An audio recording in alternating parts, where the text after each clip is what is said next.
र नवीनले चाहिँ उहाँले रङ्गे हात चाहिँ बिहानको 5 बजे 4:30 बजे चाहिँ उहाँलाई भेटिसकेपछि उहाँको श्रीमती चाहिँ उहाँ र उहाँसँग चाहिँ भेटिसकेपछि जार कोठामा सुतिरहेको अवस्थामा भेटिसकेपछि जारले चाहिँ उहाँले चाहिँ एक थप्पड पनि हानिसक्नु भएको छ।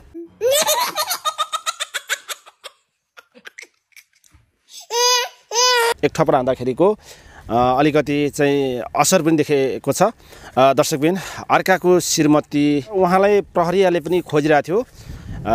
यो मोरङमा चाहिँ उहाँले चाहिँ हुलिया दिनुभएको थियो। हजुर हुलिया दिएको थियो। यो मोरङ के यो नेपालभरि नै भनौँ। हामीले भिडियो राख्दाखेरि उहाँले भेटेको छ। वास्तवमा भएको के भने चाहिँ बहिनी तपाईँको श्रीमती चाहिँ बस्नु सक्छ सक्दैन उहाँसँगै जान्छ कि भन्ने लाइभ कुराहरू आइरहेको छ। सबैभन्दा त म बहिनीसँग कुरा गर्छु।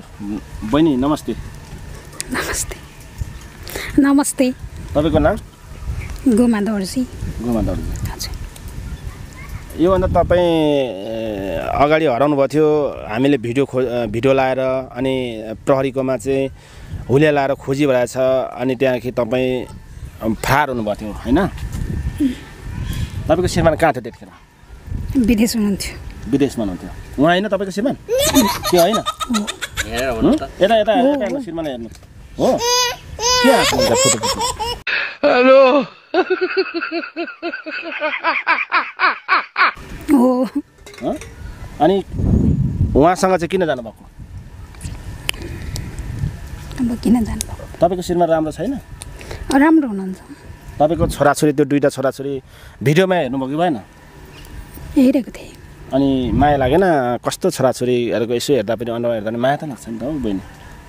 श्रीमानको त्यस्तै हो। झगडा भनेको घरेसी मामले हुन्छ तर पनि छोराछोरीको त अब 2टा छोरा भनेको सानो हो। मान्छे छोराछोरी नभएर कस्तो कस्तो चाहिँ सङ्घर्षहरू चाहिँ गरिरहेछ भने तपाईँको 2टा छोराछोरी ती बच्चाहरूलाई अनुहार हेरेर माया लागेन? लाग्छ। अनि किन फोन गर्नु भएन त?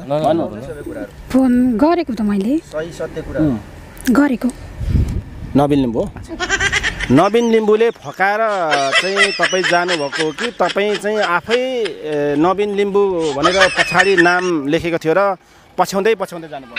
होइन उहाँ लिन आउनुभएको। मैले बोलाएको उहाँ लिनु अनि आउनुभएको अनि गएको। अनि के सँगै मर्ने सँगै जिउने भनेरै गएको हो कि एकछिन टाइम पासको लागि मात्रै गएको इन्जोयको लागि? त्यस्तो होइन।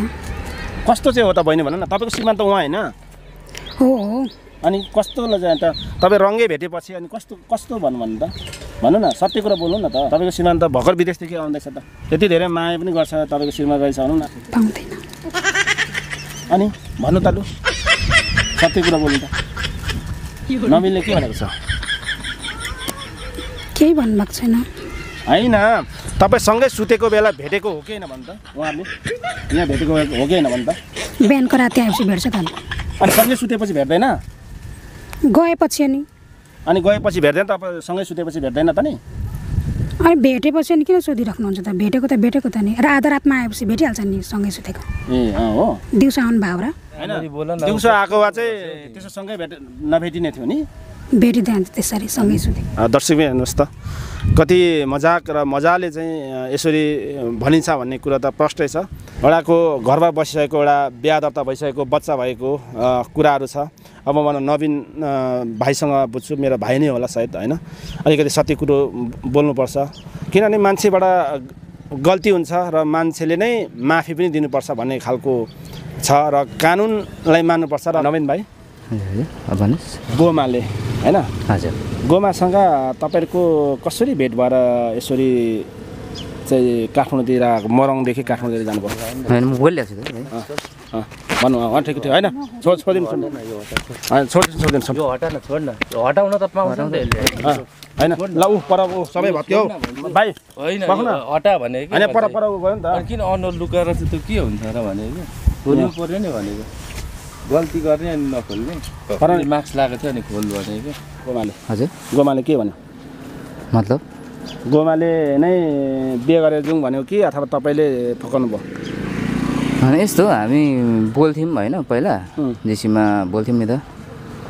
अनि त्यस पछाडि बोल्दा बोल्दै अब त्यस्तै हो लक पऱ्यो या पछाडि हाम्रो प्लान चाहिँ थियो अब बिहे गर्ने नै अब प्लानहरू चाहिँ भइरहेको थियो होइन तर अहिले तत्कालको प्लान थिएन अब अलिक पछाडि माघ फागुनतिर भन्ने कुराहरू भइरहेको थियो होइन अनि त्यस पछाडि उहाँले भन्नुभयो मेरो सीमा आउँदैछ मलाई लिन आउनु भने म आएँ अरूले उस्काएर यस्तो भयो कि के भयो त खास दुईजनाकै खासमा त्यस्तो घटनाको लागि अब एक आपसमा कुरा भएको अरूले उस्कायो भन्नुहोस् त तपाईँ नडराइ भन्नुहोस् यस्तो हो यो कुरो अरूले उस्काउनु भने जरुरी छैन नि किनभने हामी बोल्थ्यौँ सबैजना बोल्थ्यौँ अलिकति के भयो भने हामी दुईजना क्लोज भयौँ त्यति मात्रै हो अरू केही पनि होइन भने बोल्नु हामी 20-25जना 100जना 150जना बोल्थ्यौँ नि त्यो ग्रुपमा अनि तपाईँहरू माया सबै साथीभाइ हो होइन तर अलिकति के हो भने हामी अलिकति क्लोज भयौँ हामी दुईजना त्यति मात्रै हो माया प्रेमको कुरा भयो अनि बिहे गरे गरौँ भन्ने खालको भयो यस्तो पहिला त्यो माया प्रेमको कुराहरू पनि भएन पहिला किनभने त्यस्तो बोलिन्थ्यो बस सीमित त्यतिमै सीमित हो के छ कसो छ खाना खायो यताउता बस सबैसँग अनि के अलिक पछाडि गइसकेपछि थोरै क्लोज भयो तपाईँलाई लागेन कि उहाँको श्रीमान त विदेशमा छ भने तपाईँलाई थाहा भइसक्यो होइन पछि विदेशदेखि आएर लफडा हुन्छ भनेर तपाईँलाई थाहा भयो कि भएन मनमा त्यो पनि थाहा मनमा थाहा भयो कि भएन मेरो भिडियो हेर्नुभएको थियो होइन थाहा भयो किनभने यस्तो गल्ती गरेपछि गल्ती स्वीकार्नु परिहाल्छ होइन जो कोहीले पनि गल्ती गरेपछि गल्ती स्वीकार्नु पऱ्यो नि त परेको परेन भन न त्यो त पर्छ नि त गल्ती गरिहाल्यो स्वीकारि सक्यो त भइदियो मैले भन्नु खोजेको विदेशमा श्रीमान छ मैले उसको बुढी लग्यो भने नेपालमा फेरि लफडा होला खोजी होला भन्ने खालको तपाईँले मनमा सोच्नु भएको थियो कि थिएन सोचेको थिएँ मेरो भिडियो हेर्नुभएको थियो पछाडि हेर्थ्यो अगाडि थाहा भएन अलिक पछाडि चाहिँ हामीले हेरेको थियौँ उता अरूहरूले भनिसकेपछि हेऱ्यो अनि हामी भागेर कहाँ जानु सक्छौँ भनेर तपाईँले सोच्नुभएको थियो हामीले इन्डियादेखि होइन यस्तो भाग्ने भन्ने कुरो त उ नै थिएन हामी काठमाडौँ बस्थ्यौँ भाग्ने होइन भने मलाई फोन गर्नुहुन्छ नि त एउटा कुरा भन्छु म एउटा कुरा भन्छु म काठमाडौँ बस्यो भाग्ने हो भने हामी जहाँ पनि भागिहाल्थ्यौँ होइन त्यो कुनै ठुलो कुरो पनि हुन्थेन त्यस्तो भाग्ने उ नै थिएन गल्ती गरिहाल्यो अब जसरी पनि भेटिहाल्छन् गल्ती स्वीकार्न तयार होइन त्यो भन्दा के भने त अब के तपाईँको भनाइमा गोमा तपाईँको श्रीमती हो अथवा मेरो बुढी नै हो भनेर तपाईँले अहिलेसम्म ठान्नुपर्छ होइन अब रङ्गै पक्रेपछि त्यही त हो नि होइन कति बजे ठ्याक्कै उहाँले भेट्नु त्यो फिक्स टाइम थाहा भएन मलाई सँगै सुतेको बेला भेटेको त हो नि यहाँ चाहिँ के भयो त यस्तो हाने एक थप्पर जारले हान्थ्यो खै जारले हाने गागले हाने तपाईँको जार होइन उहाँ जाड होइन खासमा श्रीमान त खास उहाँ हो होइन बिहा त छ नि त के श्रीमती चाहिँ 5जना 6जनाको श्रीमती त हुँदैन होला एउटा श्रीमती एउटा कानुन प्रक्रियामा एउटा बिहा दर्ता भइसकेपछि होइन के कसो अभियसली तपाईँको श्रीमती थियो कि थिएन पहिलो मेरो छैन मैले बिहे गरेको तर छैन अहिले मसँग साथमा छैन बहिनी अब कुरो त गम्भीर आयो होइन म सोध्छु तपाईँले सोध्छु ल एकछिनमा ल अनि उहाँले भन्नुहुन्छ सल्लाहले हामीले यस्तो गरेको भनेको हो बोल्नु के हो नवीन लिम्बूसँगै बिहे तपाईँको हुने हो कि तपाईँको श्रीमानको त अलरेडी तपाईँको नवीन त होइन श्रीमान त नवीन हो तपाईँको श्रीमान नवीन हो होइन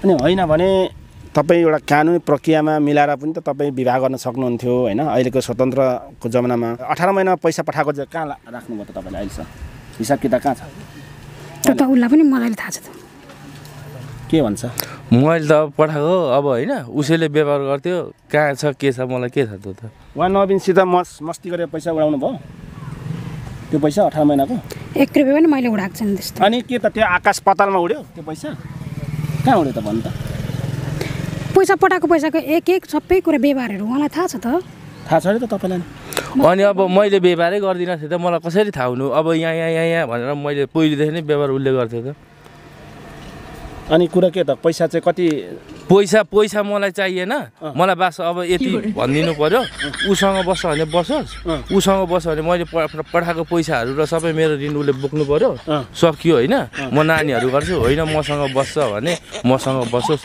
सबै ढिसमिस सकियो त्यो ऊ गर्दिनँ तर उसलाई चाहिँ मैले के भनेको भने मैले भाइ यस्तो हो तिमीलाई पैसा छैन भने म पठाइदिन्छु उसको त रेकर्ड छ अहिले उसले भन्यो नि जस्तो देशी ग्रुपमा यस्तो यस्तो भन्यो नि उसलाई अहिले उ गर्नु भने जन्मकै हालिदिन्छु म सक्छु मसँग प्रुफ छ नि त प्रुफ भन्दा नि यस्तो हो नि त तपाईँको इन्डिया लाने सहित कुरो यहाँ रेकर्डै छ नि इन्डिया लाने कुरो त्यो मात्रै होइन तपाईँको श्रीमती हो तपाईँको मर्जी हो उहाँले लानु पाउँदैन ठिकै छ उहाँले भन्नुभयो गल्ती भयो होइन अब यसको सल्युसन के हो यसको हल्युसन के हो यसको चाहिँ समस्याको समाधान के हो प्रहरीले त खोजिरहेछ हामीले त अब तपाईँ जानुभयो तपाईँको पछि हामीले चाहिँ प्रमाण प्रुफ त खिच्नु पर्यो होइन के गर्नु पर्यो हामीले पर्यो सर होइन त्यो कारणले चाहिँ नवीन